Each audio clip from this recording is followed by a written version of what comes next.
recording? Yep. All right. Okay, so I'm going to close this That one. was much quicker than the other one. Oh, of course it is, because that one does not require, downloading all that stuff from the Blackboard, on the other side. So today's lecture will be recorded on YouTube instead of on cisc310. You're going to show us how to get the CCC converted? Sorry? You're going to show us how to do the... Yes, I can show that. Just hold on 1 second. I never let it remember my password.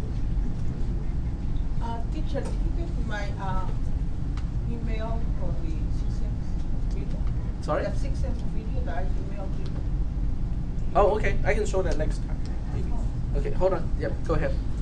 You said you're recording YouTube today? I'm going to record and upload it to YouTube, so it will be up to YouTube maybe later today, like tonight. Yeah. And what would be the username or whatever? Oh, that's right. I never talked about that in this class. So what you do is go to YouTube, and then you look up the channel name of some profs. So we'll be there shortly. All right. So you don't even need an account to do this, but if you have an account, it kind of helps. So you just look up some profs, SOMEPROFS.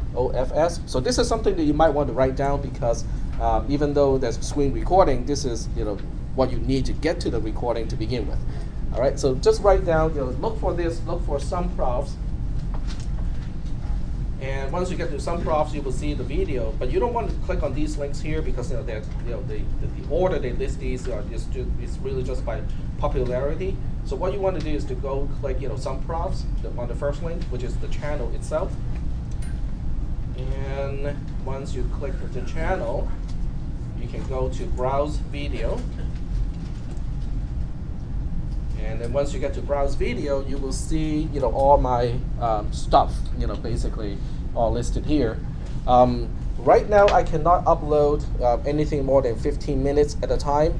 So what you really should do is not to look at the uploads. You should go to the playlists, because I will string all the recordings of the same day, of the same class, into a playlist. So you just click on the playlist and it already has the right sequence of video clips included.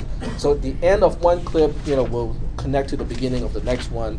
So that makes it a little bit more seamless, because otherwise you have to find okay, where's the first 14 minutes, where's the next 14 minutes, and so on. But this way, when you click on one playlist, it has everything. Are we doing okay so far? Do you guys know how to get to some profs? Now, the other thing you can also do if you have a Gmail account or if you have a YouTube account already is just to subscribe it. It doesn't send you a lot of spam. All it does is to send you updates, like there's a new playlist uploaded and stuff like that. It applies to all my classes, so you will also get updates of video clips that I upload for my other classes. In that case, you just look for cisc310 in the title of the video clips or playlists, and you'll be fine. Nothing says you cannot watch the other clips. If you want to see how I teach cisc310 or some of the other classes, go ahead and watch those too. Okay. Any questions up to this point? Questions? All right. So I'm going to go ahead and get started with this class. Now, everything that we talked about earlier, about jailbreaking, rooting, whether the device is really yours or not, they're all a part of this class anyway. Okay, I'm just kind of moving things around a little bit because that part of discussion does not depend on anything else. I mean, it really depends on how you, as a consumer, look at the things that you purchase. Okay, is it really yours, or is it an extension of the hardware manufacturer and the software publishers? Okay, that really is the question. Okay, all right. So since we're back here, we'll go all the way back to operating systems, which is the topic that we kind of left from last time. Okay, so we'll go ahead and I'm trying to find the best zoom ratio without losing the text without having to scroll. Okay. All right. So Anyway, this is what we talked about last time. This is the paragraph where we stopped. Basically, without an operating system as a platform to stand on, each application now has to know how to deal with every single piece of hardware that you can possibly purchase. It's not just what you have installed in your computer, it is what you may install on your computer. You just have to go to Fry's and go through their video card section, right? I mean, there's tons, right? You have to look at the chipset manufacturers and find out how many chipsets there are to deal with SATA, the serial ATA, hard drive controllers, and many other things too. And that would kind of really be a bothersome, because then every application software will need to be updated whenever there's a new hardware released. Okay, think of it this way. Okay, you got everything already configured. Okay, you got all the programs installed and they're all updated. And one day you just decided, I think my video card is just a little bit too slow for my games, so I'm going to go buy a new video card. Okay, you go buy the new super duper video card, that takes up 1.5, 2 slots, on the PCI Express, how to call those things, PCI Express bus, and it needs to, and then you also need to buy a new power supply because it takes up too much juice, right? And then you install it at home, everything seems to work fine, only to find out that none of your program is going to work because it is a new card and only the game software knows how to utilize the new hardware because it's a game. But your word processor, your browser, everything else decides, I don't know how to deal with this new card, I cannot function. Okay, how would that make you feel? Not very good, right? So instead of doing that, where every application needs to understand every possible hardware that anyone can install, we have the concept of an operating system. So we are going to talk about an operating system. An operating system is in many ways, just like a government. In other words, it is really just like it's a resource manager. Okay, it's a resource manager to make sure that we can handle and reallocate the resources in an easy way. If you really want an analogy of this thing here, it's kind of like you buy a house. Okay, you buy a property. Do you want to pave your own road to connect to the highway?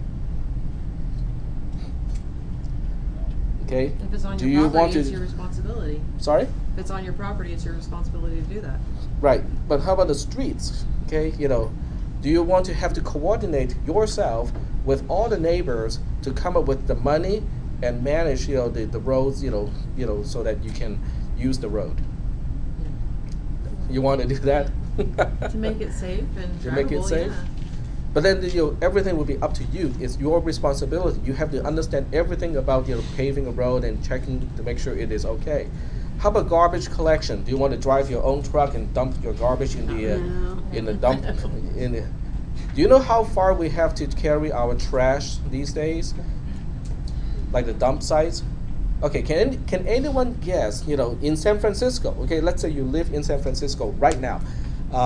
And the garbage truck come and collect your garbage. Do you know where that goes? The San Francisco Bay? No. That would be awful, right? Can anyone guess how far the trash has to go? It used to be Yuba City, and now it's Livermore. Okay, that's how far trash has to go from San Francisco to a dump site. Okay. You probably don't want to drive that far, every week just to empty your trash cans. Okay, so that's why we have waste management service. We have the government responsible for repairing the road and stuff like that. It's not using its own resources. It's really using resources of us as a collective, as a whole. Okay, depending on your political view, you can have variations of that, but it really is just using resources of everybody. All right.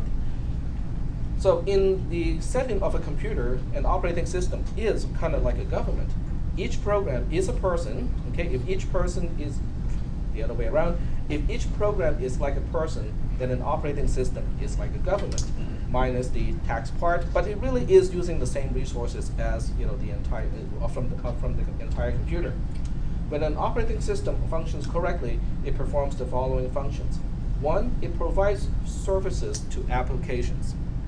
Okay? And I'll explain what I mean by services in this case. It will help manage resources directly. And they also help manage resources through contractors. Okay, so we'll talk about all these terms. Contractors are in double quotes because it really is just an analogy of something that has a different term, different technical term. All right. An operating system provides service to applications. An application does not have direct access to the resources like the display, memory, storage, networks, and so on and so forth. We talked about this already. Because what happens when you run multiple programs at the same time, and each one has direct control or direct access to display, memory, and all the other resources? You can end up with a problem, right? Because they can try to clobber each other. They can try to compete for screen space. They all want to display on the screen at the same time. Then all you can see will be just constant flickering because different applications want to control the screen at the same time. If they all have direct access to the hard drive, they can clobber each other very easily because if one guy can say, I want to write to that sector, and then the next application comes along and say, I want to write to that particular sector on the hard drive too. There's no one stopping these applications to overwrite the content on your hard drive. So that's not a good thing. And that's why applications do not have direct access to resources like that. If an application needs anything, in other words, what happens when I go to, I'm just going to use an example here. Okay, I'm going to open Office Writer, which is a word processor.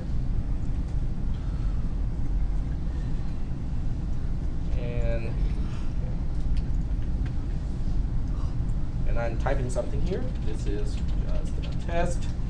And I click Save.